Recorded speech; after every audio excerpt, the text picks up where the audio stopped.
One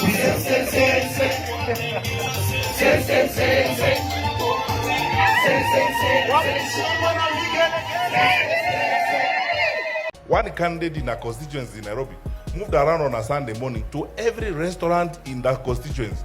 And everyone he found in that restaurant on that day, they give them 200 shillings, others 500.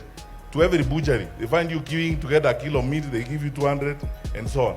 That can't be their own money, obviously, as it were. And if you followed the guy and you tracked their record, you discover they're one of the people that Kinoti is actually following up. But until Kinoti gathers enough information, some of the information we have is from intelligence. And my judge friends who are in the room tell me intelligence is not evidence. You see, so the question is, and then you are faced with this thing of you are using evidence you have acquired from illegal sources. So I don't know how we will win, because you see, we have intelligence, this is what is happening. We have intelligence, this is the kind of guy we are dealing with. I turn up at, before my friend judge, he says this is evidence obtained from illegal sources. And then there's nothing I can do. This fellow continues to bribe people around. And as I said, honestly speaking, and I'm saying this as a responsible public servant, if we are not careful, it is going to become very, very difficult to manage especially elective institutions in this country. So the question is, how are we going to manage the governance of the country as we move forward? Because this campaign finance law, you will take it to Parliament. Who is going to amend it? The same wash-wash guys who have arrived there. And so on. Note that wash-wash culture is what actually got them into Parliament in the first place. It's a debate, we just need to find out what to do. But the truth of the matter is that we notice these things, we see these things, and you're the ones who keep telling us all the time, intelligence is not evidence. Okay, or it's evidence obtained through illegal means. So there we are. So I think if we came together and looked for mechanisms, maybe a long distance review and regulatory framework for campaign financing might save this country.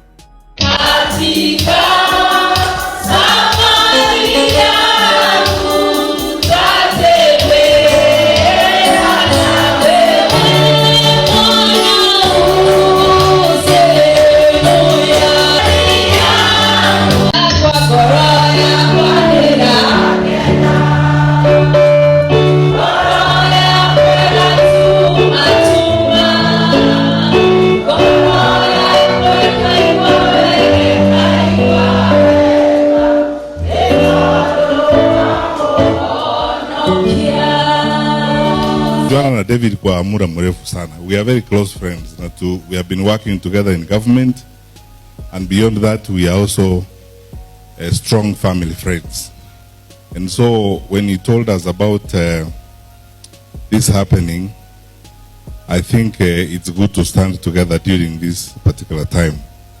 And like my brother Joseph Musheru has said, I did not get to know Joyce at a personal level, but the fond manner in which David and his siblings and his wife talk about her and what she meant in their lives was very inspiring to all of us. Sasa nimekuja David kwa niaba yangu mwenyewe, kwa niaba ya familia, mama na watoto, na wale marafiki wenu wengi, wale unajua Mrs. Kihara, na ile timu yetu ingine, wale hata marafiki zenu wengine wale tunajuana Washington na wengine, kuja kusema pole kwa haya ambayo yamefanyika hapa. Na ninawashukuru nyinyi wote wananchi. Mwishowe you discover that we are all one people, and the challenges we face and whatever happens to us happens to all of us as one people. Shida zetu ama our challenges do not distinguish between which part of the country you come from, which tribe you belong to, where do you go to church, and so on and so forth. Ama namna gani? Basi tufuate vile tunaelezwa na viongozi wetu hapa wa kanisa, tupendane, tusidi kuombeana na kukaa pamoja. Mheshimiwa Jango, I have heard. You're saying people say it. No. Did you want to run for president? I've heard. Let me tell you, I've heard, and actually I am flattered. You know, when a lot of people ask me why I didn't run for president, or why I should run for president. I've had this, and I'm sincerely flattered, and I thank those who think that way. But as I said to you, and I think it's good to also respect my views, because I am also an individual human being. This journey continues. It hasn't stopped. I may have deferred some of my ambitions to be able to do what I am doing right now and to continue to do the things I need to do. But we continue on this journey and on this trajectory, as it were, of public service. Whenever and wherever I am called to serve my country, I always will answer yes, because as I said before, there is nothing more noble than to be asked to serve your country. Whether you are being asked to serve your country as a watchman, as a police officer, as a cabinet minister, or as president. Because many people go through life without getting that particular opportunity. To be called to serve your country is a great thing, and is a very noble thing. That's one of the reasons why, as I said, I'm really grateful to my president for the opportunity that he has given me and the trust he has bestowed. And so, as this journey of life continues, I would continue to serve my country, because as long as God gives me breath, and as long as I have strength to offer service to my country, to my fellow men, I am going to continue serving my country. I generally believe that the future belongs to the Lord, and the Lord orders our ways and orders our steps, as it were. What we are supposed to do as human beings is, when that call comes and when that opportunity arises, we rise up to the opportunity by the grace of God and do what we are expected to do. And I know that President Uhuru Kenyatta has a lot of faith in Fred Matiangi. Yeye ni mtu ambaye anajua kuchapa kazi, tena hana uoga. So there were times when we were talking here, and I had discussions with my younger brother there, Mr. Onyonka. And mimi nilisema mimi najua mambo ya Matiangi. We discussed with him how things should be. And at one time I said, I'm ready to support Fred Matiangi. But when we later on did a review and look at how the forest was looking like, then he agreed. He told me, you should actually finish, go into this forest first. Menyana na hii nyang'au kwanza. But we are together. Every step that we have taken after consultations. And that's why when he was coming to make this merger statement, he asked me to come. But I didn't know what he was going to say. But I'm very happy that he said it here. So I feel very, very happy to be back here, to talk to my people here, and to listen to my younger brother, Fred. Fred is a very intelligent and very hardworking person. He was teaching at Egerton University, but he was also doing consultancy, and was actually coming to Parliament to run courses for members of Parliament. That's where we met for the first time. And he has continued to be very dedicated, even as a minister.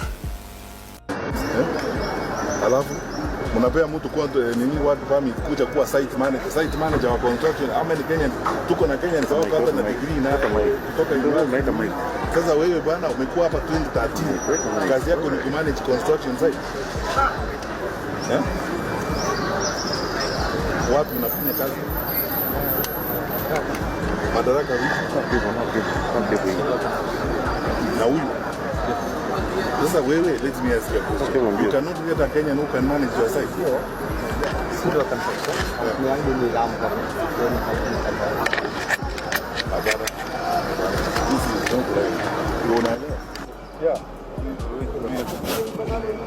So,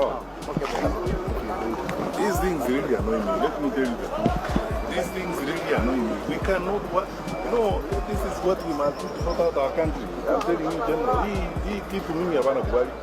Where is that fellow? Who was here? Where? Yes, sir. These are things I want you to look at. Watch him, Jesus Bwana. Mimi, I don't like these kind of things. Yes, sir. Where, how many Kenyans can work at construction site? Tumepea muhindi kwa permit kuja ku manage site. Excuse me. Sitaki kabisa hii.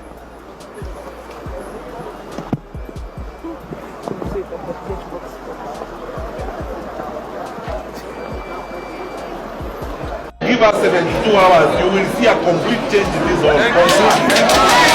Tutainstall hapa na tumewaambia watu wa ICT wakuja hapa saa hii. Hakuna mtu anaenda nyumbani. Tuorganize kitu, tuliorganize it properly. We get the National Youth Service personnel to assist us here so that the delivery of service is faster. We will work on this all, we will supervise it. I will be here myself tomorrow and I will be here again Monday. Mpaka hii kitu inyoroke kabisa. The service is given to people properly. Asante sana. Today is the first time we have actually seen something because he's coming here. The place is even cleaner than it usually is. Mine is from April. This thing went digital. How is it that from April I don't have a birth certificate? Our reputation is not going to be messed up because some people don't want to do their work. Tumekubaliana nayo. To deploy from tomorrow. And you know we do it in all places. Hii huko Teleposta na kule kwingine. Wananchi wanateswa na watu. Tunalipwa pesa na alafu tunatesa wananchi. No people come, they queue indefinitely, they don't know when they are going to leave. Nini inajulikana itafanyika. We can't work like that. Na hii mahali, the brokers have made this a show. Iti wanakuja hapa kuitisha watu pesa ili wasaidiwe. Why should people be paying to be supported? Hiyo nitamaliza. Yeah. Hakuna na hakuna, tumekubaliana. Bye mami. Bye ya duka. Hii story yako eh? Na wewe unakuwa affected na kafu. Kiasi. Au. Kiasi tu ya kufunga mapema. Kiasi ya kufunga mapema. Unataka ufunge late. Wewe kwa maoni yako unapenda kafu ianze saa ngapi? Like saa moja. Saa moja. Si 1 hour difference unajua. Lakini unajua hiyo si watu ndio wanatoka kazi. Unajua si eti tumechagua kuwa na hii kafu. Unajua ni shida. Si hata wewe umesikia hivi tumekuwa na shida hapa. Toa na uana. Lakini tuko sawa kwa usalama. Tangu kafu mambo imebadilika. Okay. Sasa lakini ziwakora wanatoka tu tuko nao hapa. Siku zote. Namna hiyo. Na unajua hawa watu wote si watu wabaya. Mimi niliketi chini na rais kufanyia interview huyu Matiangi. Tukamwajiri kazi. Shida tu kidogo amepata ni kiburi kidogo imeongezeka na madharau. Hiyo akiwacha basi tunaweza tu kuendelea mbele kama Wakenya. There is no problem. Hii mambo ya GSU na AP na nini ni mambo madogo sana. Tafadhali tusipoteze muda wetu mwingi tukiongea sijui ni GSU, sijui ni AP. Mimi sina shida na AP wakikuja kusimamia mahali nini naishi. Na hata ikipatikana kazi ya AP, ikitokea kazi ingine ambayo imetokea ya muhimu kwa Wakenya wengine ambao wako na matatizo, wanaweza hata kulete G4S, wanaweza kunisaidia hapo nyumbani. There is no problem.